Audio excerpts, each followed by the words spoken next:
we doing? It is great to be in northeastern Pennsylvania. I see a beautiful baby back there. Thank you for bringing him. How you doing, buddy? He's like, get me out of here. Get me out of here.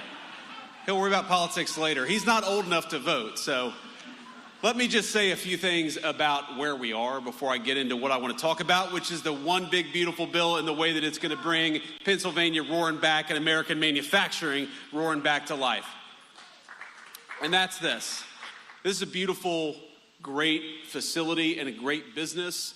And what it means to have a great American machining company right here in northeastern Pennsylvania is a few things. First of all, it means that this facility employs people who are participating in the proud tradition of manufacturing, of making great, big, and beautiful things with American workers and with American hands. And I know a lot of you participate in that work every day.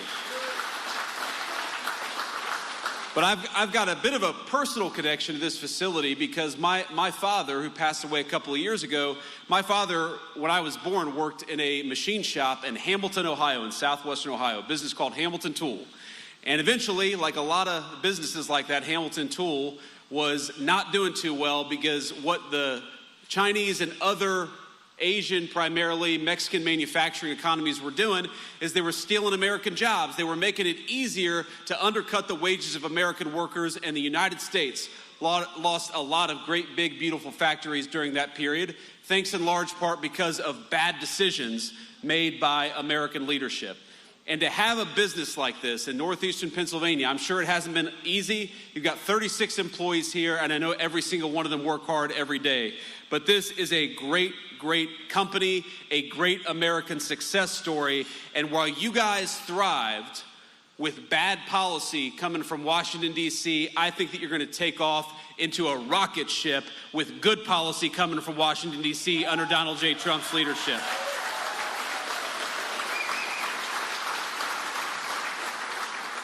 And my dad's name was Don. This is Don's Machine Shop. So I think it's appropriate to be here and to Don, Dave, and Dan. That's tough to remember, trust me. Thank you all for building a great business here in northeastern Pennsylvania. And thank you all for having me and all these great people here to celebrate the accomplishments of the last 6 months. Now, I know we're here to talk about the big, beautiful bill, and we're here to talk about American manufacturing, but I thought it'd be okay, especially since Kelly Loeffler, our great SBA administrator, she's doing a hell of a job. Kelly, thank you for being here. Thank you for doing everything that you do. And, you know, Kelly did such a good job talking about what the big, beautiful bill would do for all of you. I don't think I have to talk about anything except for what I want to talk about. So we'll get to that in a second, but I don't know if you all saw this headline, because I know every single American here cares about border security. Is that right? And I think it's one of the great things that we've done in this administration is we kept our promise that we're going to close down the American southern border, shut off the flow of fentanyl, and start prioritizing American workers over Mexican drug cartels for a change. That is a great accomplishment. Now, it turns out the New York Times is not the biggest fan of what we've been doing at the border under the Trump administration. So they had this headline. I'm not kidding you. This is not a joke headline. I'm going to read you verbatim what the New York Times said just a couple of days ago. And I quote, "I was one of Biden's border advisors. Here's how to fix our immigration system."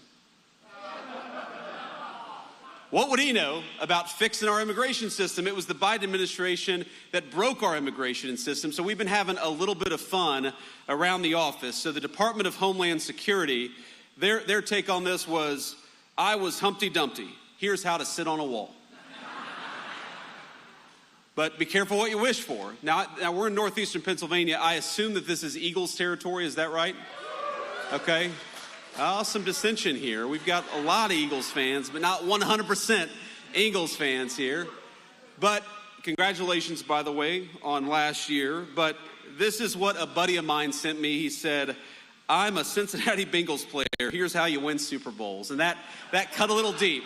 For the football fans out there will know that was not a cool thing for that guy to say. But This is what we're dealing with, my friends. We're dealing with a new administration, a new day, and a president who is fixing what was broken during the last administration. I think we're all proud of that and proud to be here to celebrate it.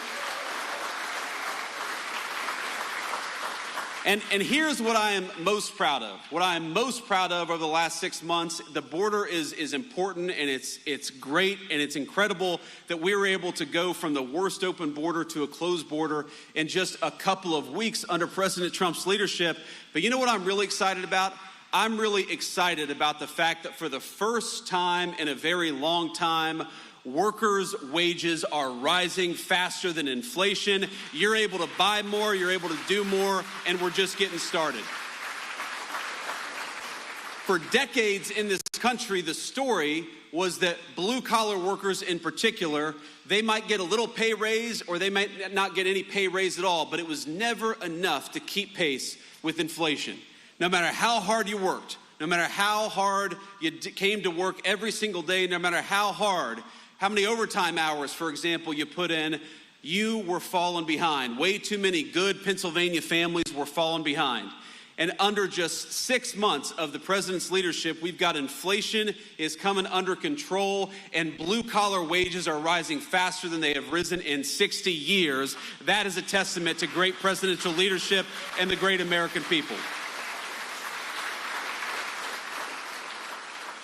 And we're just getting started, my friends. The passage of the big, beautiful bill. Now, of course, the mainstream media, the corporate press doesn't like what we accomplished. It doesn't like what we did. But let me just talk a little bit about what this bill, about what this legislation means for you and your family.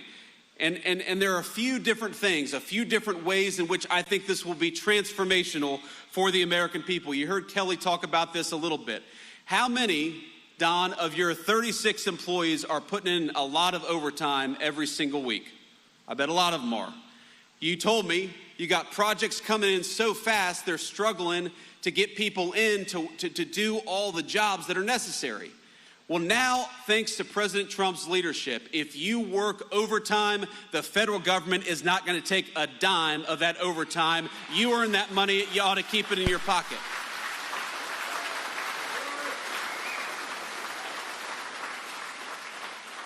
And while we're on that topic, why is it? You know, the big, beautiful bill was about taxes, it was about spending, it was about investing in America's future. But one of the most important things the president's doing and working on, it doesn't get nearly the headlines, is asking, why is it that we force every single young person to get a big chunk of debt at a 4-year college or university? Why don't we give our young people more options? Because if we did, a lot of them would come and work at Don's machine shop. And that would be good for them, and it'd be good for American workers. You know, we think it's fine. If you want to go to college, go to college. There's a lot of opportunity out there. But if you want to work with your hands, if you want to build something, if you want to build a house, build a bridge, make one of these incredible orders that comes into this small business right here in northeastern Pennsylvania, your government should not be forcing you to do what elites in Washington want you to do. You ought to be able to chart your own course and your own career path, and the Trump administration is going to fight for that.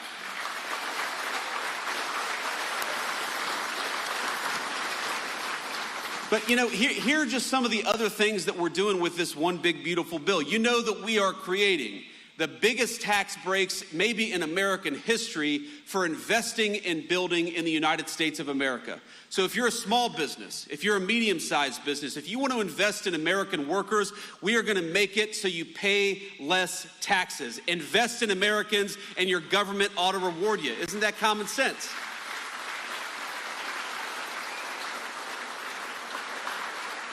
But the crazy thing is, for years, our government has done the exact opposite. We have rewarded people who shipped American jobs overseas and penalized the great small businesses who invested right here in America, right here at home. And the President Trump's leadership, we're flipping that on its head. If you're building here, if you're making here, if you're working in the United States of America, we just gave you a big, fat tax break. But if you're going to ship American jobs overseas, thanks to Donald Trump, you're going to pay a big, fat tariff. It's time to invest in our own country and our own people once again, and we're doing it.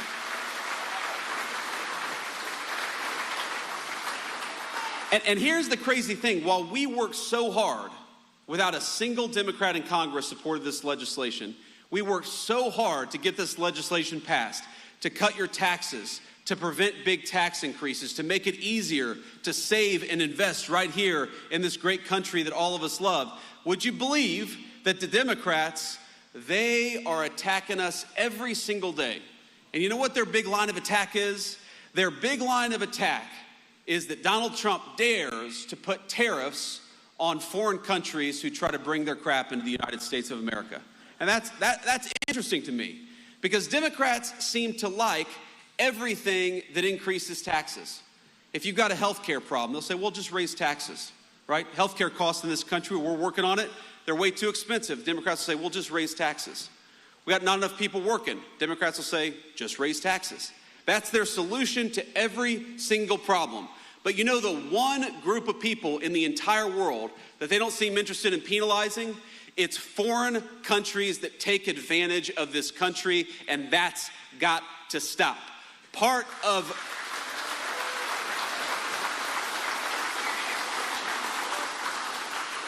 the big, beautiful agenda is saying that if you're going to build something in the United States of America, we're going to reward you and we're going to fight for you. But if you want to build something overseas, you're going to pay a big fat tariff before you bring it back into the United States of America. And that's exactly how it should be.